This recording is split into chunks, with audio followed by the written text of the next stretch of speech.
Hey, my name is Lex, and this is the channel where I break down crypto. On screen, and Natalie from @Vladimir Fitness, making sure you don't fall asleep. April 25th has passed. The Clarity Act wasn't passed. But this isn't the end, it's a delay until the end of May. Senator Bernie Moreno of Ohio stated the law must pass by the end of May. Otherwise, it could be postponed for years, possibly until 2030. Right now, it's a critical moment. Polymarket raised the probability of passage from 38% to 46% after Morneau's statement. But Galaxy Research estimates chances as 50/50ths or lower. What else happened this week? First, over 100 crypto companies sent a joint letter to the Senate demanding immediate action. Second, Wales bought 270,000 BTC over the last 30 days, the largest accumulation phase since 2013. The Fear and Greed Index dropped to 11, extreme fear. The divergence between retail sentiment and whale activity has reached an all-time high. Third, oil prices fell amid renewed hopes for US-Iran negotiations. WTI dropped 1.5% to $94 per barrel. Fourth, the banking lobby continues to block the law. The main obstacle remains stablecoin yield. Bankers refuse to budge. Today, we'll break down each event and answer the main question: will the Clarity Act pass by the end of May? Let's start with the main story. The Clarity Act. The Senate Banking Committee postponed consideration from late April to late May. This is not a failure of the legislation. It's the result of the Senate being busy with other issues: Iran, budget, FISA. Senator Bernie Moreno of Ohio stated at a Washington event on April 22nd, "I think we can get it done by the end of May." But there's also a stark warning: if the law doesn't pass by the end of May, it could be postponed indefinitely, possibly until 2030. Senator Cynthia Lummis called this the last chance. Why? Midterm elections are in November. If Democrats regain control of Congress, the Republican-led bill could be frozen for years. Why hasn't the law passed yet? The main obstacle remains stablecoin yield. Ron Hammond from Wintermute estimates the chance of passage in 2026 at just 30%. According to him, banks refuse to yield. Every time a compromise proposal emerges, banks block it. The latest text of the law seen by the industry last week bans passive interest payments for holding stablecoins. Only activity-based rewards are allowed trading, liquidity provision, but banks are still unhappy. Over 100 crypto companies signed a joint letter demanding immediate action. Signatories include Coinbase and Circle. They demand preserve activity-based stablecoin rewards, clearly divide SEC and CFTC jurisdiction, protect non-custodial developers from money transmitter status. Every week of waiting costs Coinbase and Circle billions in valuation. Let's look at the numbers. A punchbowl political poll of lobbyists and congressional staff estimated passage chances at 26%. Polymarket raised the probability from 38% to 46% after Morneau's statement. Galaxy Research estimates chances as 50/50ths or lower. Why such a wide range? Because even after a successful markup in the Banking Committee, the law still needs to go through 5 more stages. 1. 60 votes in the Senate. 2. Reconciliation with the Agriculture Committee version. 3. Reconciliation with the House version. 4. Final votes in both chambers. 5. Presidential signature. Congress goes on recess on May 21st. There are fewer than 4 working weeks left. Now, geopolitics. This week, oil prices fell amid renewed hopes for US-Iran negotiations. The White House sent 2 envoys to Pakistan for talks with Iranian officials. Iranian Foreign Minister Abbas Araghchi plans to present a new written response to the American peace proposal. But optimism remains fragile. Defense Secretary Pete Hegseth stated, all they have to do is abandon their nuclear weapons, or they can watch the fragile economic state of their regime crumble under the unrelenting pressure of American power. Trump also stated that he has ordered his Navy vessels to shoot and kill any boats laying mines in the strait. Goldman Sachs estimates that Gulf oil production has been reduced by approximately 14.5 million barrels per day, more than 50% in April. Even with the strait fully open, it will take months to normalize supply. Analysts at Macquarie Group believe that traders are increasingly accustomed to the idea that the kinetic phase of the US-Iran conflict is ending. Rystad Energy forecasts Brent at $135 if the disruption lasts for months. Macquarie doesn't rule out $200 in a worst-case prolonged scenario. But markets are currently pricing in a relatively quick resolution. Oil continues to flow through alternative routes. The Saudi East-West pipeline is running at full capacity. The UAE is pumping oil through the Habshan Fujairah pipeline. And as shale oil, Brazil, Guyana, and Venezuela are offsetting some of the losses. For Bitcoin, the situation is double-edged. Cheaper oil reduces inflation and gives the Fed room to cut rates. On the other hand, geopolitical uncertainty keeps markets on edge. Recall that March CPI rose to 3.3% from 2.4% in February. The main driver is energy. Core CPI, on the other hand, came in below forecasts 2.6% versus 2.7% expected. For the Fed, this means inflation is mostly an energy and geopolitics story, not an overheating economy. If Iran negotiations succeed, oil will fall to $80.85, inflation will slow, and the Fed will have room to cut rates. This is positive for Bitcoin. If negotiations collapse, oil will soar above $120, inflation will accelerate, and the Fed will be forced to keep rates high or even raise them. This is negative for risk assets. The current 85% correlation between Bitcoin and the Nasdaq 100 remains intact. Bitcoin continues to trade as a high beta tech stock. Now, let's look at on-chain data. The picture is staggering. The Fear and Greed Index dropped to 11, extreme fear. Retail investors are panic selling.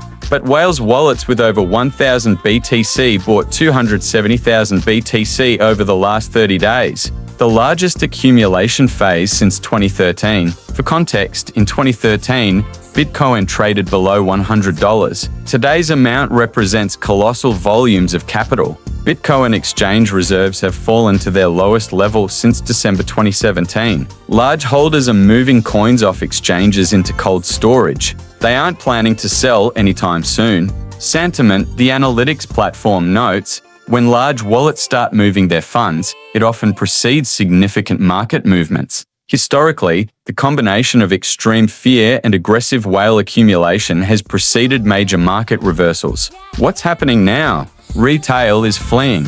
Whales are taking coins. This is a classic bottom pattern. However, it's important to understand, whales can accumulate for months before price reacts. Macro conditions, regulatory changes, or general risk-off sentiment could delay or negate this signal. Bitfinex alpha analysts confirm, large holders are aggressively moving Bitcoin off exchanges during low prices, behavior characteristic of accumulation at market bottoms. Technically, Bitcoin is consolidating around 74,075,000. The $83,000 level, the 200-day EMA, remains key resistance. In the futures market, negative funding rates persist. Most traders are betting against Bitcoin. Shorts are piling up. Bitcoin has entered a key phase. Whale activity has resumed. This often precedes significant market movements. If Bitcoin breaks 75,000, we could see a cascade of short liquidations pushing price to $80,000 plus.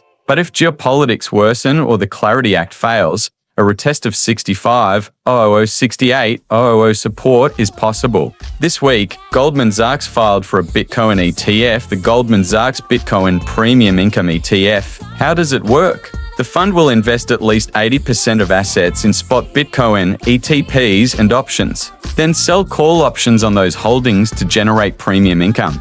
The overwrite ratio can be adjusted from 40% to 100%. Goldman isn't competing with BlackRock's IBIT $55 billion on volume. They're targeting income-focused investors. Bloomberg ETF analyst Eric Balchunas called such products candy for baby boomers. Why does this matter? In 2020, Goldman compared Bitcoin to tulip mania. Now they're filing for an ETF. Launch is expected in late June 2026, right after potential Clarity Act passage. In parallel with the legislative battles, the New York Attorney General filed a lawsuit against Coinbase on April 21st, specifically over a prediction platform. Recall, the Clarity Act should establish CFTC primacy in regulating event contracts. If the law passes, this will become Coinbase's strongest legal argument in state-level litigation. This is a stark example of why the law is so important. Every week of waiting extends the period of legal uncertainty for Coinbase and other crypto companies. Another important story this week, Satsuma Technology lost 99% of its value.